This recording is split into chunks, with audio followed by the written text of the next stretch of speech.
नमस्कार जय जगन्नाथ स्मृति रोषेशाला को आपण मानक अनेक अनेक स्वागतम। एबे वड़ापावर जो वायरलिटी चली देखिना मत भी इच्छा है वड़ापाव खायापी। तो भाविली मार्केट को न जे मार्केट भाई वड़ापाव चला घरे ही बनवा जोटा कि सतरे पूरा लाजवाब था बहुत ही टेस्टी था। तो डेरी नकरी चलो स्टार्ट करवा। या प्रथम मैं 4 ରୁ 5 चामच बेसन नहीं तापर आम बेसन आड कर स्वाद अनुसार टी लुण तापर मुझे जुआणी टी आड कर पेट खराब न होगापाई तापर टी हलदी आड करी तापर आम ए धीरे धीरे पानी आड करके आर गोटे बैटर रेडी करवा। हाँ पानी धीरे धीरे ही आड करेंगे कहीं बेले जब पानी अधिक हो तो पुणी असुविधा तेणुक अल्प अल्प पानी आड करके आम ये गोटे बैटरटे रेडी करवा। ये देखो बैटरटा आम रेडी हो जाए कंसिस्टेंसी तार एति ही रखिए ना अधिक गाढ़ा ना अधिक पतला जमीक आमर बड़ा पावर बड़ा को कोट कला भाया बस ये तापर आपको आम बनईक आपको सैड करदे। तापर चलते जी आम नेक्स्ट प्रस्तुति रे। तो नेक्स्ट ये गोटे पैन ने टी रिफाइन तेल नहीं से आम टे हल्का सोरिष आड करेंगे सोरिष ही आउ कि भी आड करेंगे। तापर मुझे भृषंग पत्र आड कर भृषंग पत्र निहाती आड करते टेस्ट बहुत बढ़िया लगी था। तापर ये हल्का हलदी आड कर हाँ या बेले ना गैस फ्लेमटा को लो ही रखी ना तो हलदी आमर जलीज। तापर मुझे मीडियम साइज 3टा सिझा आलू को आड कर स्वाद अनुसार लुण आड कर हाँ लुण से अनुसार आड करूँ कहीं आम बैटर भी लुण आड कर तेणुक देखिए लुण आड करेंगे। आ यार मसला आम पूरा सिंपल ही रखा कहीं आम जो या भर अधिक मसला आड करवा ना तो आलू चॉप आ बड़ा पावर बड़ा भितर किसी भी फरक रही।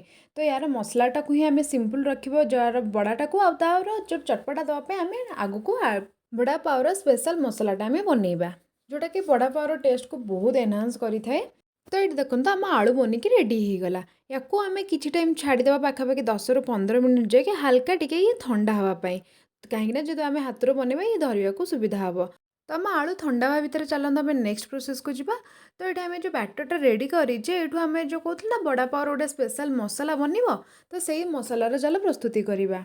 तो ये मुझे रिफाइन तेल नहीं तेल गरम हो सारापर आम से जो बैटरटा बनई ना से बैटर केमती हल्का हल्का एमती आंगुठी टिप साहाଯ୍य हो ना तो चामच हो ना जो उस्कायर मुझे गोलाऊली से एमती छोट छोट आम डट ता भर पकेबा आउ ये जो रेड रेड हो ना एमती तापर आपको आम बाहर कर नहीं आसवा। तापर आपको आम रखीदे साइड्रे हल्का ठंडा हाँपाई।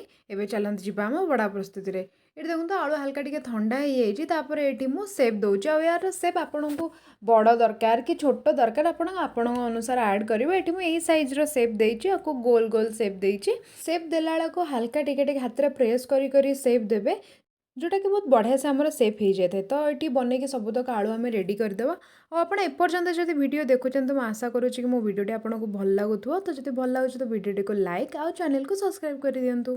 तापर आम आलू गुड़ा को बैटर हल्का हल्का ताको सब दिगरू कोट कर नवा जमी बढ़िया से। तापर आमर जो एक्स्ट्रा बेसन थी आम एमती हल्का हल्का बाहर कर नवा।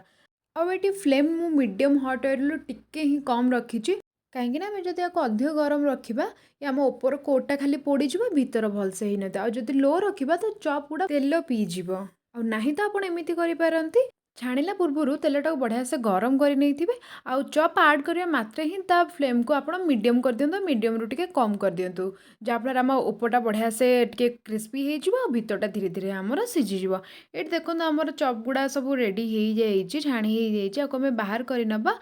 और या चाहिए आप एमती भी खाई पारती यार टेस्ट भी बहुत बढ़िया लगी थाए। जो मैंने अधिक मसला खाଇବା पसंद करते ना से मैंने गोटे थर एमती बनईक भी चॉप ट्राए करते ये बहुत टेस्टी लगी थाए। तो चलते जो आम नेक्स्ट प्रस्तुति रे। एबे आसला बारी आम बड़ा पावर मेन मसला जहाँ कथा मुझे एत थर कहूली। तो यहाँ आम जो छाणिकी रखि बुंदी भाया ताकू आम नवा ये कि भजा बादाम नहीं आउ रसुण एमती नवा जोटा कि आम चोपा छड़े ना चोपा सह आम रसुण नवा रसुणर क्वांटिटी अधिक रखि कहीं सेटा ही मेन आर टेस्ट आड कराए। तापर ये कंचा लंका दुटा नहीं जोटा कि राग अच्छी आपड़ जदि राग न पसंद ताहले आपको स्किप करें कि मुझे तो सजेस्ट करी आपको हल्का टे राग ही रखती बढ़िया लगे। तापर आपको ग्राइंडिंग जार देदेबा आउ ये हल्का टे स्वाद अनुसार लुण आड करी तापर मुझे काश्मीरी रेड चिल्ली मु पाउडर यूज करुचे हल्का टे आपको कलर देवाई आप चाहिए प्रोसेसटा भी स्किप करें। तापर आम आपको पाखापाखि 30 सेकेंड ही बुलेवा अधिक ग्राइंडिंग करें बस ये जमी खदड़ खदड़ होता दरकार सबुतिक टे ग्राइंडिंग होता दरकार। ତ ଏଠିକି ପ୍ରସ୍ତୁତି ହେଇଗଲା ମୋ ମେନ୍ ମସଲା। ଏବେ ଚାଲନ୍ତୁ ଯିବା ପାଓ ରେଡ଼ି କରିବାକୁ। ଏଠି ମୁଁ ପାଓ ନେଇଛି, ଆକୁ ମୁଁ ମଝିରେ ଏମିତି କାଟି ନେଇଛି।